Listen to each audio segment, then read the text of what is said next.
सारी चीज दीजिए। बोलिए बाकी बिहारी लाल की, मेरे सामने सरकार की, बोलिए भक्त और भगवान की, धर्म की अधर्म का प्राणियों में विश्व का जय जय श्री राम हर हर महादेव। कल की कथा का विशेष ध्यान रखिए। सभी भक्त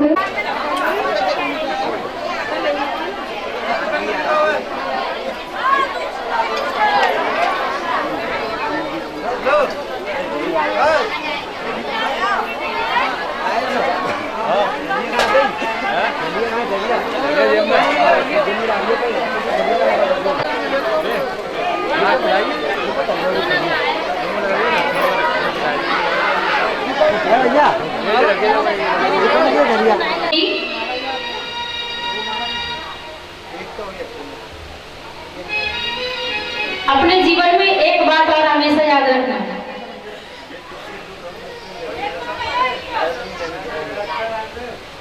हम लोग बताते हैं कि दरवाजे पर अगर कोई आ जाए तो भूखा नहीं जाना चाहिए। भिखारी अगर कोई आ जाए तो भूखा नहीं जाना चाहिए, अच्छी बात है। पर कुछ ऐसे लोग भी उन भिखारियों के भेष में आ जाते हैं कि घरों में घुस करके आपकी लूट ले जाए, आपको भी लूट सकते हैं।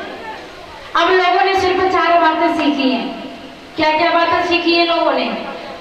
ये जीवन हर किसी के बारे में चलता है। जैसे मान लीजिए हमने आपको बताया कि आपके जीवन में आपका जो समय है बहुत गलत चल रहा है, आप जो सोचते हैं वो होता नहीं है। पहली बात तो ये हो गई। और वाकई में ये सबके साथ होता है, जो हम सोचेंगे वो होगा। होगा क्या? नहीं होगा। और ये बात हर व्यक्ति के जीवन में होती है कि मरने से व्यक्ति बचा हो। हर किसी के जीवन में लोग बता देते तो हम सच मान लेते हैं और उसकी बातों में हम आ जाते हैं।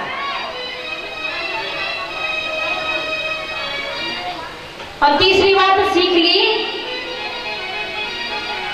आपके घर में पैसा नहीं रुकता। ये हर किसी के साथ में होता है कि नहीं? पैसा आता और जाता है। तो हम लोग कहते हैं कि हाँ बात तो सही है, हमारे हाथ में पैसा तो आता है पर रुकता नहीं। चौथी बात सीख ली हमने कि आप सोचते तो बहुत कुछ है पर होता नहीं है वो। इन 4 बातों को बता करके ही व्यक्ति आपको ऐसे भ्रमित कर देगा कि आप से वो व्यक्ति जो भी बोलेगा आप करने के लिए तैयार हो जाएंगे। तो ऐसे लोगों से आप हमेशा दूरी बना करके रखो और जीवन में कभी भी अपनी हस्तरेखा किसी को भी मत दिखाओ। जो हाथों की रेखाएं होती है, अगर मान लीजिए हमने दिखा भी दी तो क्या वो बदल गई रेखाएं हमारी? बदल जाएगी क्या? या जो हमारे हाथों की रेखाएं जो बोल रही हैं, क्या कोई उन जो हमारे साथ में घटित होने वाला है या अच्छा होने वाला है, क्या वो बदल जाएगा? जो हमारे भाग्य में लिखा है वो तो होके ही रहेगा। हम किसी को कितनी भी दक्षिणा देवें, किसी को हम कितनी भी दक्षिणा देवें, अगर कोई आपसे कहे कि आप 11,000 का संकल्प कीजिए और आपका समय अच्छा आ जाएगा, आप देख लीजिए और फिर 1 साल बाद मिल लीजिए उससे, देखें आपका समय बदल जाएगा। जब तक हम स्वयं प्रयास नहीं करेंगे उस समय को बदलने का, जब तक हम स्वयं प्रयास नहीं करेंगे उस समय को बदलने का, तब तक कोई दूसरा नहीं बदल सकता उसको। बदल सकता क्या महाराज? नहीं बदल सकता है। इसीलिए निवेदन करते हैं कि ऐसे लोगों से आप हमेशा दूरी बना करके रखें। आप भरोसा कीजिए, उतना कीजिए सिर्फ दूर की राम राम होनी चाहिए। अब आपने सोच लिया कोई बढ़िया से पीले कपड़े पहन करके आ गया और 10-15 माला पड़ी है गले, उनके साथ क्या हुआ? वो भी बड़े बढ़िया है, पंडित होने के बाद भी वो भी ठग गए, खुद ठगे। जो दूसरों को ठगता है कभी कभी वो भी ठग जाता है। उनकी धर्मपत्नी ने क्या किया कि कोई अभी हमारे एटा की तरफ अभी कुछ महिलाएं ऐसी आ गई थी कि वो सिर्फ बात करने से ही बात कर लेती थी दूसरी महिला से। बात अगर जानते हैं तो आप घर में बैठा लिए उनको, और नहीं जानते हैं तो बाहर से ही उनको दक्षिणा दे करके, सामान दे करके, जो भी आप खाना पीना देना चाहें बाहर से ही विदा कर दीजिए आप उनको। लेकिन नहीं, अगर उसने 4 बातें बता दी ना तो बढ़िया से घर में बैठा लेंगे। और अगर घर में घुस गए एक बार तो फिर अगर एक बार नजर मार ली उन्होंने कि घर में बढ़िया से व्यवस्थाएं हैं, तो समझ लीजिए आपका समय बुरा शुरू होने वाला है। इन चीजों से हमेशा दूर रहिए। भक्ति पूजा कीजिए लेकिन ध्यान में रखते हुए, इतने मत खो जाइए कि अपने घर का विनाश कर लें आप। क्योंकि महात्माओं के, संतों के भेष में चोर भी आने लगे, क्योंकि संतों का ऐसा भेष होता है ना तो पुलिस पकड़ेगी उनको, ना कोई मारपीट करेगा। इसलिए लोग सिर्फ अच्छा, इन कपड़ों का सम्मान क्यों होता है? लोग इन्हीं कपड़ों को पहन करके ही क्यों एक दूसरे को लूटते हैं? क्योंकि पीले कपड़े पहनने वाले जो हमारे संत हैं, अच्छे संतों को भी उन लोगों ने बदनाम कर दिया है। जो अच्छे संत हैं उन संतों को भी बदनाम कर दिया है। कहते हैं कि अगर तालाब में एक मछली गंदी हो तो सभी मछलियों को बदनाम कर देती है। अच्छा, बदनाम होता कौन है? बदनाम होता वही है जिसका नाम होता है। और जिसका नाम ही नहीं है वो बदनाम होगा कैसे? क्योंकि उसे कोई जानता ही नहीं। अगर आपकी कोई बदनामी भी कर रहा है ना तो आप बिल्कुल निश्चिंत हो जाइए। लोग हमारी भी करते हैं, सबकी करते हैं, हाँ, लेकिन हमारे पर कोई फर्क नहीं पड़ने वाला। हम तो सोच लेते हैं कि हमने फ्री की लेबर लगा रखी है, हमारा तो फ्री में प्रचार हो रहा है। हम अगर किसी को प्रचार करने के लिए पैसा देना पड़ता है, लेकिन वहां तो हमारी फ्री की लेबर चल रही है।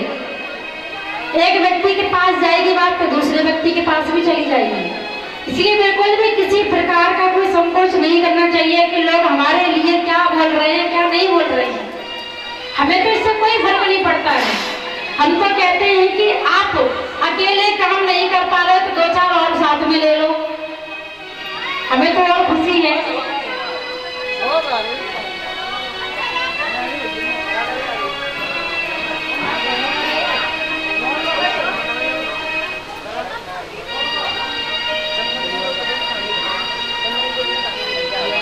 बोलिए बाकी बिहारी लाल की, बोलिए सामने सरकार। अब साउंड डिम बोल रहा हो तो तुम ऐसे समझो। आवाज तो अभी 3 दिन है, 3 दिन में अभी हमने जाकर संतन के संग लाग रे तेरी अच्छी बनेगी। आइए दोनों हाथ उठा करके और काली बाड़ी की सेवा करते हुए बोलेंगे कि संतन के संग लाग रे वो तेरी अच्छी बनेगी।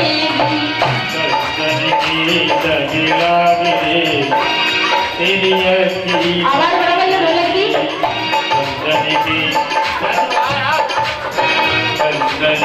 संग लाग रे तेरी अच्छी बनेगी, अच्छी बनेगी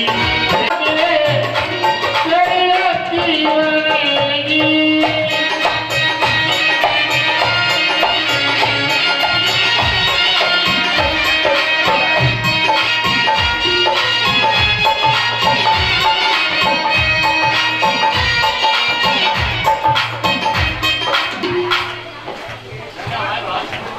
कैसे गा रहे आप? आवाज तो आ नहीं रही आपकी। संतन के संग लाग रे, संतन के संग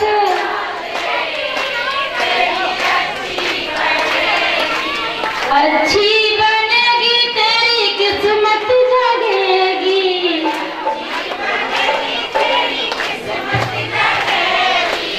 होए बड़ो तेरा भाग्य रे, वो तेरी अच्छी बनेगी, संतन के संग लाग रे तेरी अच्छी बनेगी।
जी की बन गई, प्रभु प्रहलाद जी की बन गई, प्रभु जी की बन गई, प्रहलाद जी की बन गई।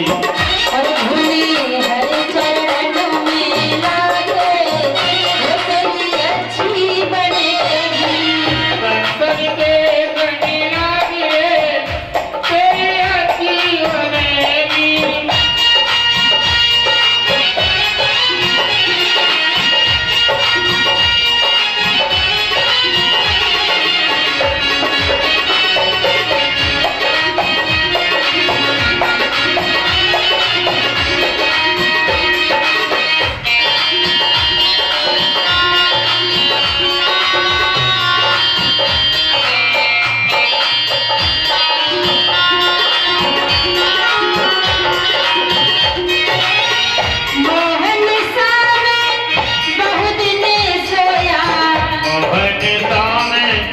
बहुत दिन सोया, मोहन सामे बहुत दिन सोया, मोहन सामे बहुत दिन सोया। अब जाग सके तो जागे, वो तेरी अच्छी बनेगी, संतन के संग लागे तेरी अच्छी बनेगी।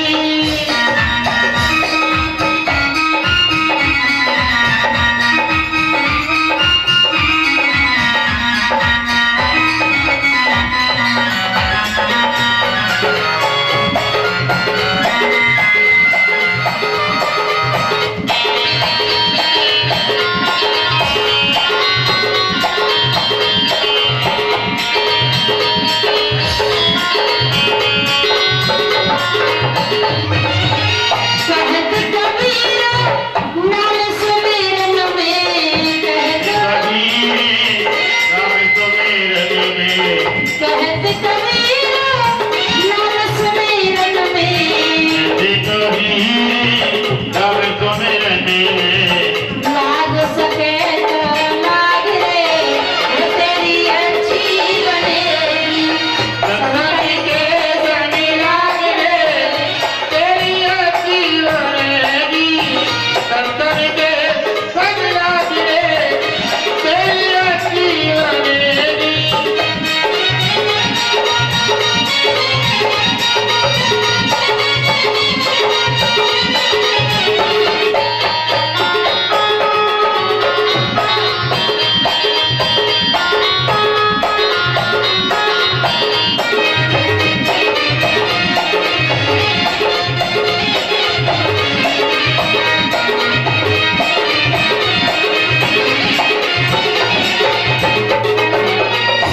कंगन के संग लाग रे वो तेरी अच्छी बनेगी।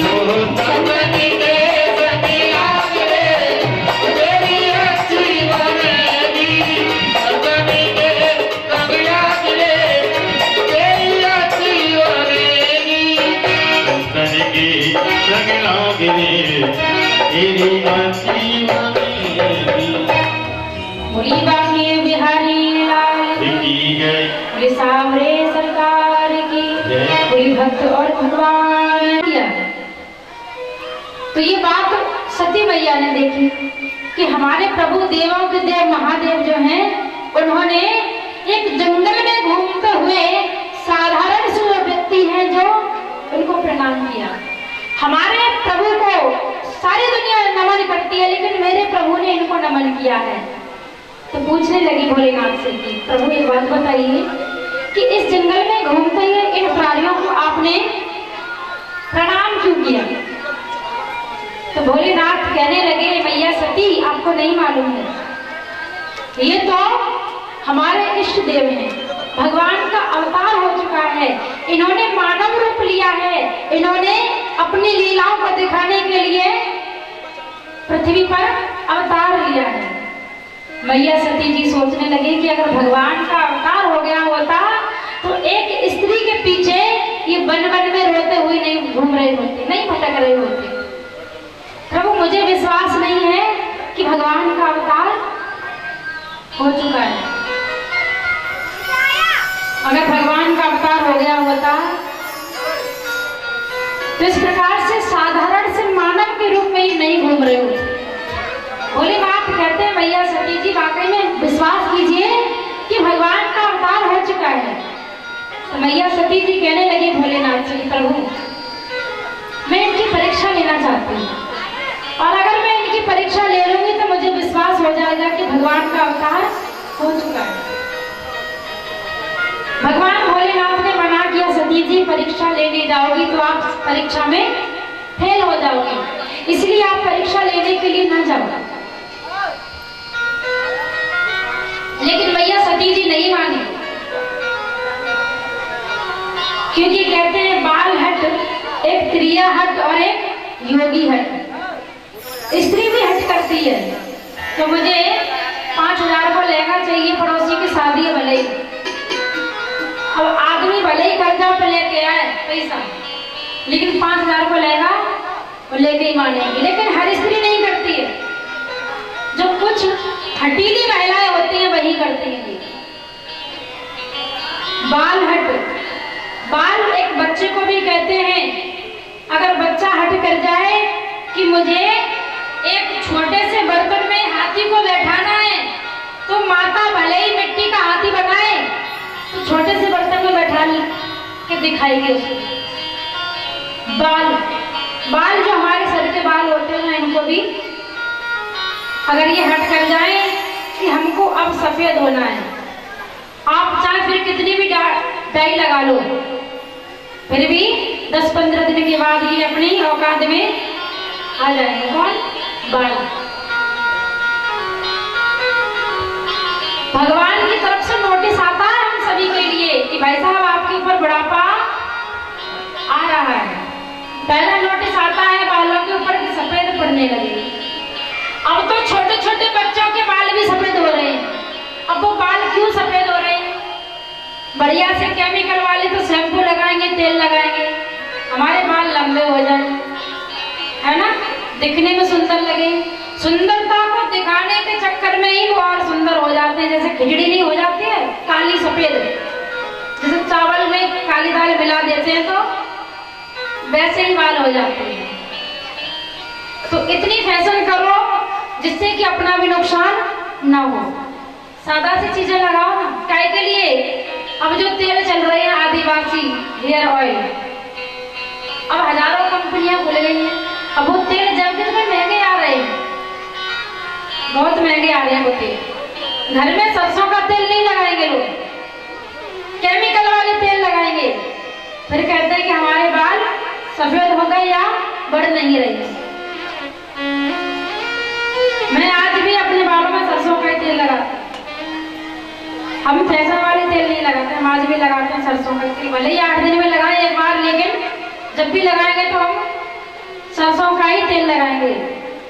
भले ही हमारे घर में खुशबू वाले तेल रखे रहे, लेकिन हम क्यों यूज करें उनको। अच्छा, सरसों का तेल अपने बालों में कितने लोग लगाते हैं, जरा मुझे याद कीजिए। 8-10 लोग लगाते हैं, बाद बाकी के सब VIP वाले हैं ना। बालों में तेल ऐसा लगना चाहिए कि 1 किलोमीटर की दूरी पर आदमी खड़ा होकर के खुशबू ले सके, ऐसा होना चाहिए तेल। अब इस सरसों के तेल में खुशबू तो आती नहीं, आती है क्या? हमें अपने ऊपर नेचुरल चीजें यूज करनी चाहिए जिससे कि कोई नुकसान ना हो। परिचय महाराज, तुम कौन सा तेल लगाते हो बालों में? ये भी एक रावण की चाल थी, क्योंकि सोने का जो मृग बन करके आया था वो रावण का मामा था। बैठी रही। और अगर आज की कलयुग की कोई स्त्री होती ना, और आदमी अगर 3 साल के लिए मान लीजिए उसको छोड़ दे, तो 3 साल की तो बात ही छोड़ो, 2 साल में ही उसका तलाक हो जाएगा कि नहीं? लेकिन मैया सती जी ने ऐसा नहीं किया। वो चाहती तो अपने पिता के घर भी जा सकती थी, लेकिन वो नहीं गई।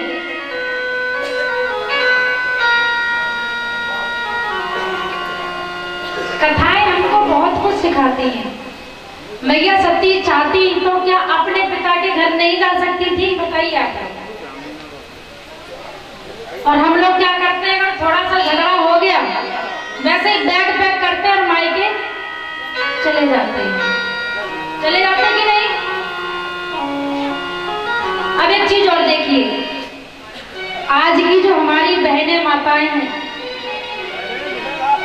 जिनकी शादी हो गई है, एक बिछिया पहनती हैं। यहाँ पर ऐसी कितनी माताएं हैं जो एक बिछिया पहने हैं।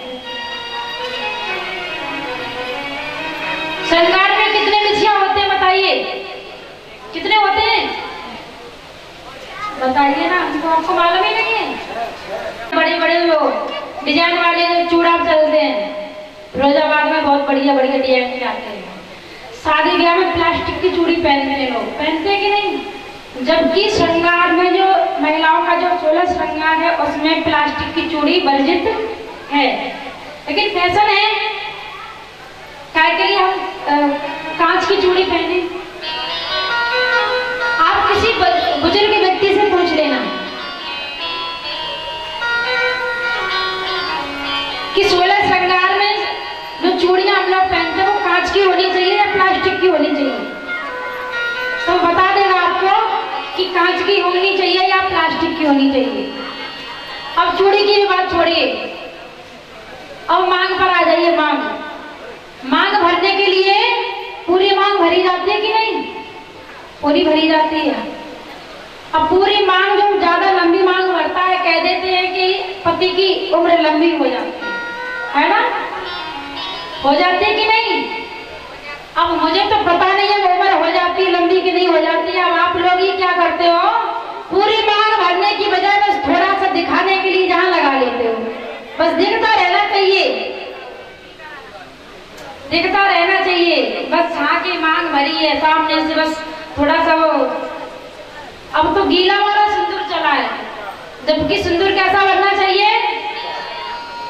सूखा वाला। देवताओं को भी मालूम है कि सूखा बनना चाहिए, लेकिन फ्री बुला के कैसे देते हैं? गीला वाला है ना। अब हम बताएं, में हमारी जो माताएं हैं, बहनें हैं, वो थोड़ा सा सिंदूर क्यों लगाती हैं? अगर लंबी मांग भरेंगी तो पति की लंबी आयु होगी, और पति जब परेशान करते हैं, दारू पी के आते हैं, झगड़ा करते हैं घरों में, तो वो कहती कड़ी खाए नेक मांग भरूंगी तो जल्दी मरेगा, है ना? इसलिए तो थोड़ी मांग भरते हो, थोड़ी सी। चौथ वाले दिन तो हमें कोरा सामान कभी जीवन में पहनना नहीं चाहिए, और पहनने की तो बात छोड़ो, खरीदना भी नहीं चाहिए। लेकिन हम करवा चौथ वाले दिन ही बढ़िया सी साड़ी लाएंगे। करवा चौथ करवा चौथ से पहले खरीद लाओ ना, एक आध महीना पहले खरीद लो, लेकिन नहीं, बड़े दिन आना चाहिए चौथ वाले दिन। और चौथ को तो अगर हम कोई नया सामान पहनते हैं तो अशुभ माना जाता है कि नहीं, चौथ वाले दिन। इसीलिए निवेदन करते हैं कि जो चीजें आपको बताई जाएं, सिखाई जाएं, आप उन चीजों को अपने जीवन में उतारो। आप चौथ का दिन छोड़ दीजिए। करवा चौथ को क्या चीज करना चाहिए, जो हमारी शादियों में जो चढ़ावा जाता है ना, अब तो लहंगा चलते हैं सबकी शादियों में, और लहंगे का कुछ बिगड़ता नहीं है 10-20 साल तक, कुछ बिगड़ता है क्या? आप उस लहंगा को पहनिए, अपनी शादी वाली जो साड़ी होती है उसको पहनिए।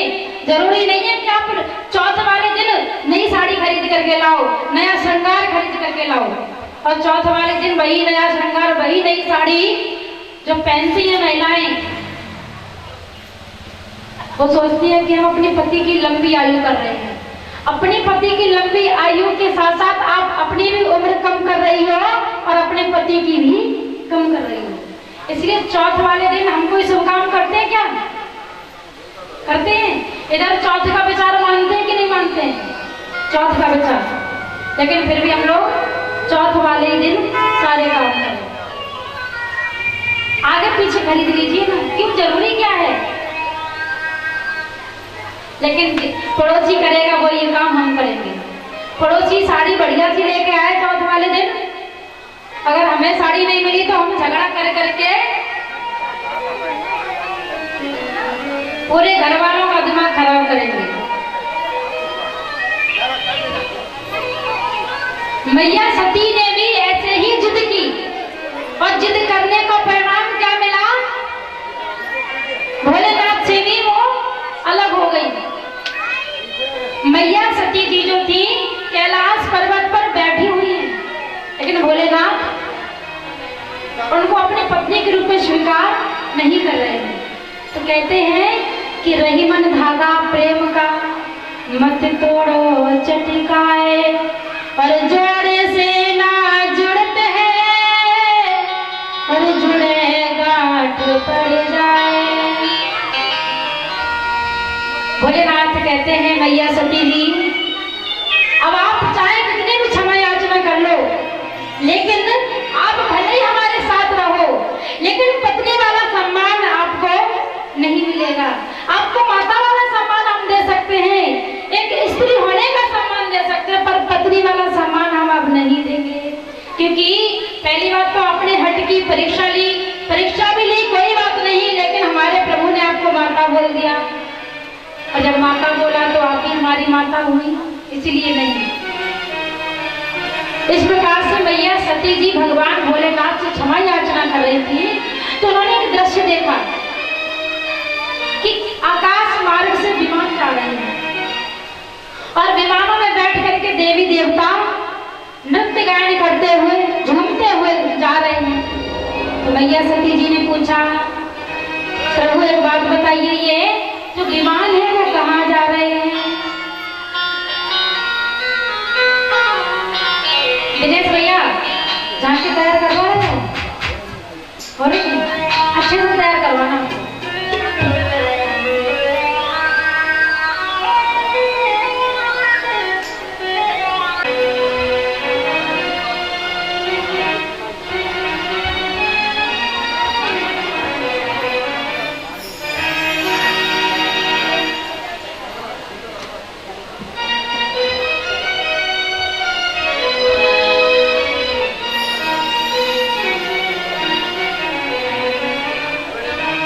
बताते हैं,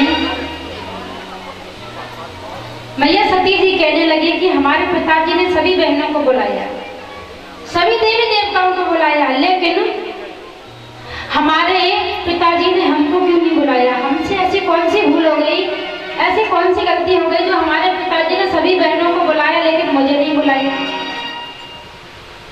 तो भगवान भोलेनाथ कहते हैं, सती जी गलती आपसे नहीं हुई है, गलती तो हमसे हुई है। बोले प्रभु आपसे कैसे गलती हुई? बोले गलती हमारी भी नहीं है। एक बार ब्रह्मा जी की सभा लगी हुई थी, उस सभा में आपके पिताश्री पधारे।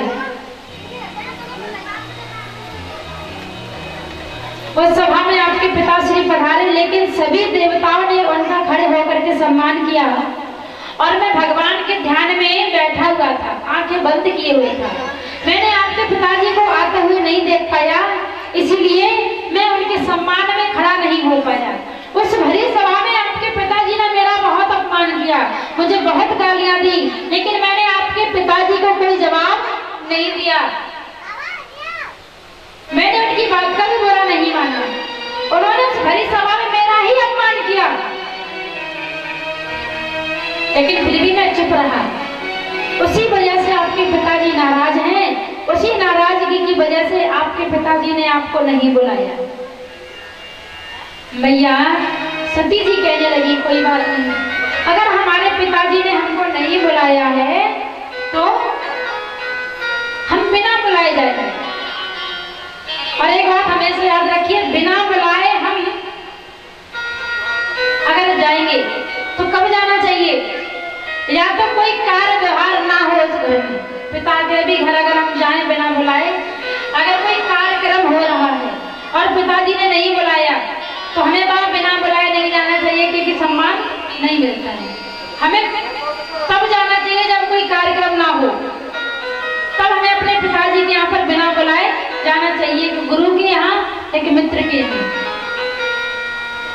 अगर कोई कार्यक्रम है, हम गुरु के यहाँ तो बिना बुलाए भी जा सकते हैं, क्योंकि वो तो हमारा देवक जब महादेव को यज्ञ में स्थान नहीं मिला तो यज्ञ पूर्ण नहीं होगा। क्या भूल गए पिताजी यज्ञदान कर दी, पिता के घर को होगा घर के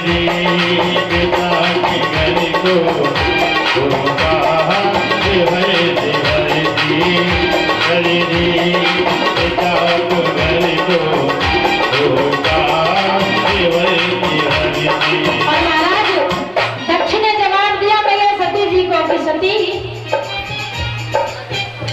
माना एक भिखारी पति तूने बनाया। भोलेनाथ को क्या बता रहे हैं? भिखारी। कौन बता रहा है? एक अहंकारी पुरुष, जिसके अंदर अहंकार होगा वो तो मन में आता वैसा ही बोलता है। महाराज दक्ष कह रहे हैं अपनी बेटी से, माना एक भिखारी पति तूने बनाया, सारा समाज भूखे सर से झुकाया, सारा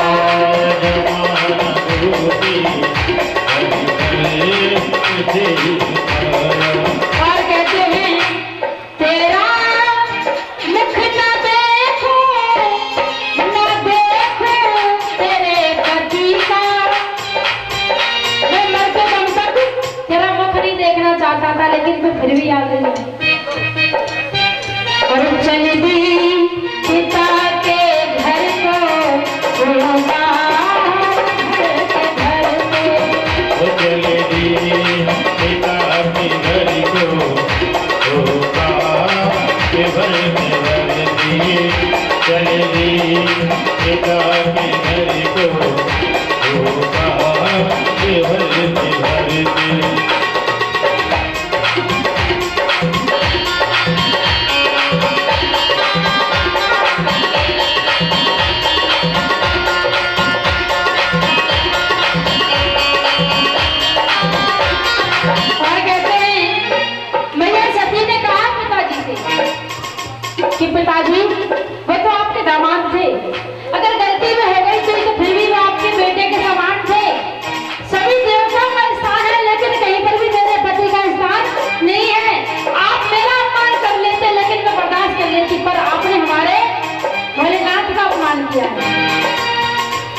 क्या बोला, पुराना यज्ञ होगा, बेली है मरे से मरते, पुराना यज्ञ होगा, बेली है मरे से मरते, चल दी पिता के घर को होगा भरती भरती, मेरी पिता के घर को होगा भरती भरती, मेरी पिता के घर को होगा भरती भरती। चल दी पिता के घर को ओंकार भरते भरते। मैया सती जी गई तो बड़े गर्व से थी कि मैं अपने पिता के यहाँ जा रही हूं। लेकिन जाकर के देखा कि कहीं पर भी भोलेनाथ का स्थान नहीं है। बेटी अपने अपमान को तो बर्दाश्त कर सकती है, पर वो अपने पति का अपमान बर्दाश्त नहीं कर सकती है। मैया सती जो जल रहा था कुंड, जो यज्ञशाला बनाई थी, मैया सती सोचने लगी कि अगर मैं वापस जाऊंगी तो क्या जवाब दूंगी जाकर, कि अपने पति का अपमान को देख करके मैं चली आई हूँ। मैया सती ने सोचा कि मैं लौट करके अब नहीं जाऊंगी। जो यज्ञ कुंड जल रहा था, मैया सती जी ने उसी यज्ञ कुंड में आहुति दे करके अपने प्राणों की बलि दे दी और कहा कि मैं वचन दे करके जा रही हूँ कि ये यज्ञ कभी पूर्ण नहीं होगा, क्योंकि इसमें हमारे भोलेनाथ का अपमान हुआ है। आप घर में चाहे कोई छोटा यज्ञ करें या बड़ा यज्ञ करें, जहाँ पर भी भोलेनाथ का स्थान नहीं होगा वो यज्ञ पूर्ण नहीं माना जाता है। भले ही आप कर लो लेकिन पूर्ण नहीं माना जाता।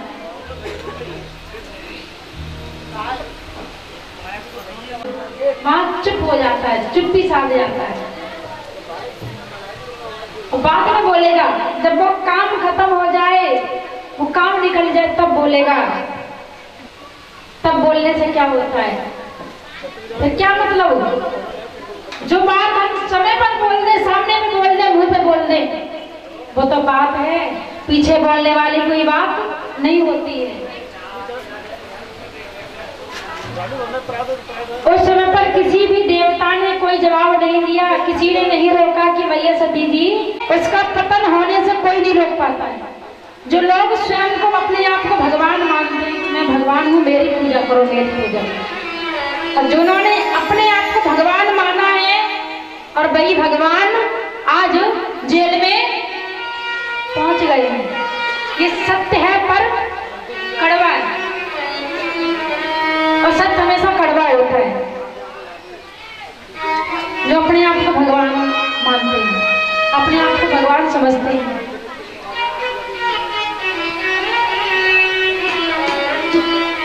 तो हम नाम तो किसी का नहीं ले रहे हैं, लेकिन आप समझ गए होंगे कि परीक्षक महाराज आप तो ऐसे बैठे हो जैसे बहुत बड़ा सोच है आपको। अच्छा, सोच रहे का भंडारे के बारे में सोच रहे हो कि कैसे हो गए हुए,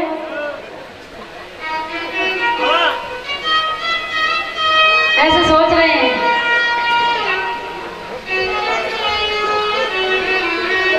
भाड़ो भाड़ो कोई बुकिंग कह रहे हैं,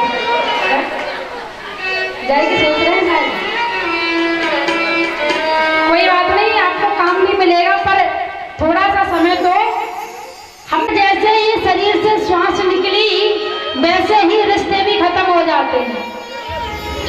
आपने देखा होगा कि अगर कोई व्यक्ति खत्म हो जाता है, उसके घर वाले स्वयं जो पिताजी कहते हैं वो पिताजी कहना छोड़ देते हैं। जो कहते हैं मिट्टी को उठा करके मिट्टी हो जाती है ना, कोई नहीं कहता कि पिताजी को यहाँ रख लो, कि चाचा जी को यहाँ रख लो, ताऊ जी को क्या कहते हैं, मिट्टी।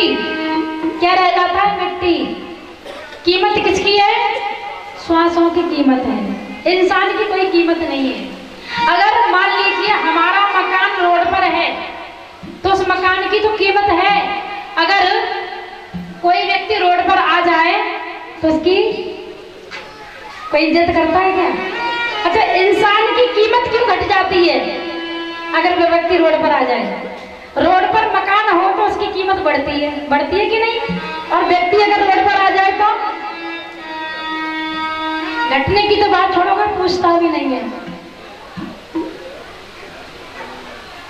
रोड पर इंसान की कीमत नहीं है, मकान की कीमत है। कीमत किसकी है? सिर्फ हमारी श्वासों की। जब तक हम कमाएंगे, जब तक हम अच्छे से परिवार को रखेंगे, तब तक तो हमारी कीमत है। और जैसे ही श्वासें निकली, हमने कमाना बंद कर दिया, तो हमारे घर के लोग भी हमको ठुकरा देंगे। ठुकराएंगे कि नहीं? हजारों का मेला लगा और जिंदगी में हजारों का मेला लगा। हंस जब जब चला तब अकेला चला। कोई हमारे साथ जाएगा क्या? नहीं जाएगा। कहाँ तक? पैसे के साथ साथ हमको व्यवहार भी कमाना चाहिए, बनाना चाहिए। हमारे साथ शमशान में 4 करोड़ नहीं जाएंगे। कौन जाएगा? 4 आदमी जाएंगे। कि जिंदगी में हजारों का मेला लगा, हंस जब जब चला तब अकेला चला। कि जिंदगी में हजारों का मेला लगा, हंस जब जब उड़ा तब अकेला उड़ा।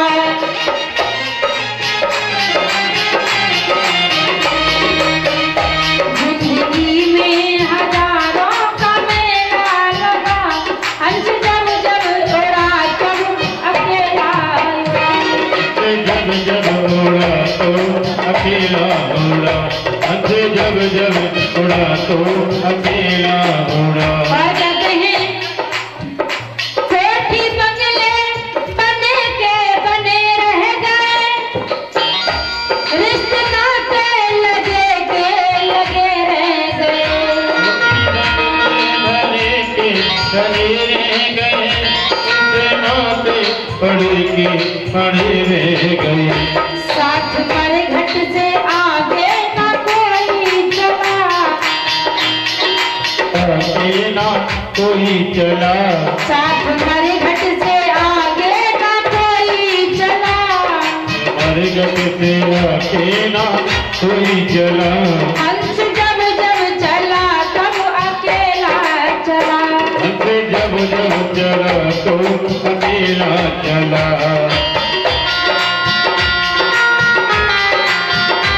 लोगों का दाता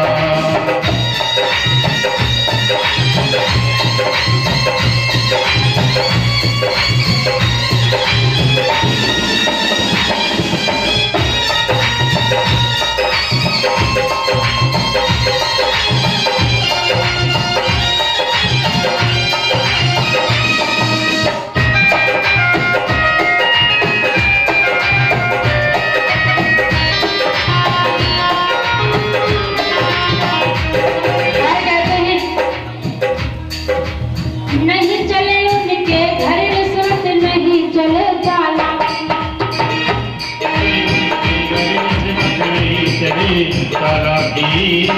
हम लोग यहाँ पर तो अगर कुछ गलत भी कर देंगे तो रिश्वत ले दे करके हम लोग काम चला लेते हैं, पर वहाँ नहीं चलेगी। नहीं चले उनके घर रिश्वत, नहीं चले चालाकी। नहीं चले उनके घर रिश्वत, नहीं चले चालाकी। उनकी अपनी लेन देन की बड़ी रीत है बाकी।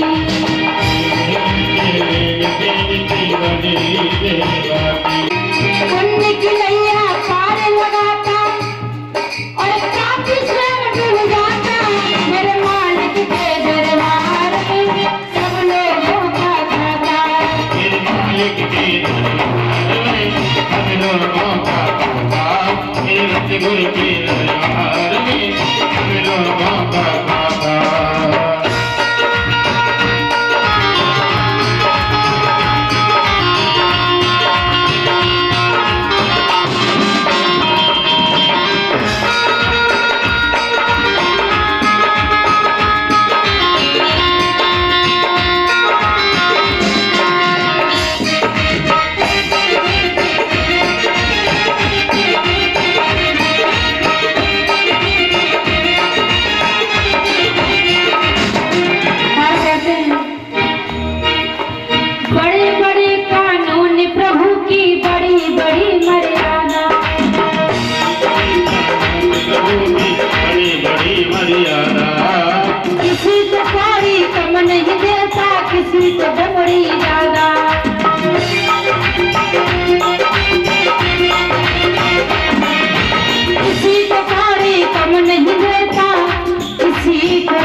भी प्रसाद बांटने में किसी को कम दे देंगे, किसी को ज्यादा। अपना होगा तो ज्यादा दे देंगे और बाहर का कोई होगा तो कम दे देंगे। जो प्रसाद बांटता है सबसे ज्यादा पाप वही कमाता है, जो प्रसाद बांटता है। अब आप सोचोगे आज से प्रसाद बांटना बंद, अब बांटेगा कौन फिर भैया? लेकिन सामान बांटो, जैसे अपने को दे रहे हो वैसे ही दूसरे को भी। ऐसा नहीं है कि अपने वाले की तो पॉलीथिन भर दी और पड़ोसी के रुमाल में थोड़ा सा रख दिया। लेकिन वहां पर क्या होता है कि बड़े बड़े कानून प्रभु की, बड़ी बड़ी मर्यादा, और किसी को कौड़ी कम नहीं देता, किसी को दबड़ी ज्यादा। इसीलिए वो सारे जग का जगत सेठ कहलाता। और आप क्या करोगे? आपकी तो बदनामी होगी, बाने तो कड़ी गए ना, मैं नेक दो प्रसाद और अपने को ज्यादा दे दो। कहते ना कि अंडा बांटे रेवड़ी, फेफड़े आपके भी हैं हमारे भी है ना, है कि नहीं है? जो किडनी पड़ती है शरीर के अंदर, क्या किसी की ज्यादा कम है? ज्यादा कम? फिर भी आप लोग क्या कहते हैं कि हम बहुत गरीब हैं। आपका जो शरीर है करोड़ों का है। कितने का है? करोड़ों का है। फिर भी आप अपने आप को क्या बताते हो? गरीब। अब मान लीजिए किडनी कितने की भी बिकती होगी, एक किडनी, बताइए ना परीक्षित महाराज, दिनेश भैया बताइए कि एक किडनी कितने की बिकती है? 5 लाख की। और 2 कितने की हो गई? 10 लाख रुपए। अब 2 किडनी भाई 10 लाख की है तो गरीब कैसे? तुम तो लखपति हो ना, है? शरीर में कोई भी ऐसा अंग नहीं है जो हमारा लाखों का करोड़ों का ना हो, है कि नहीं? भगवान ने हमारे साथ क्या भेदभाव किया है? नहीं किया। तो हम लोग भी यहाँ पर भेदभाव न करें।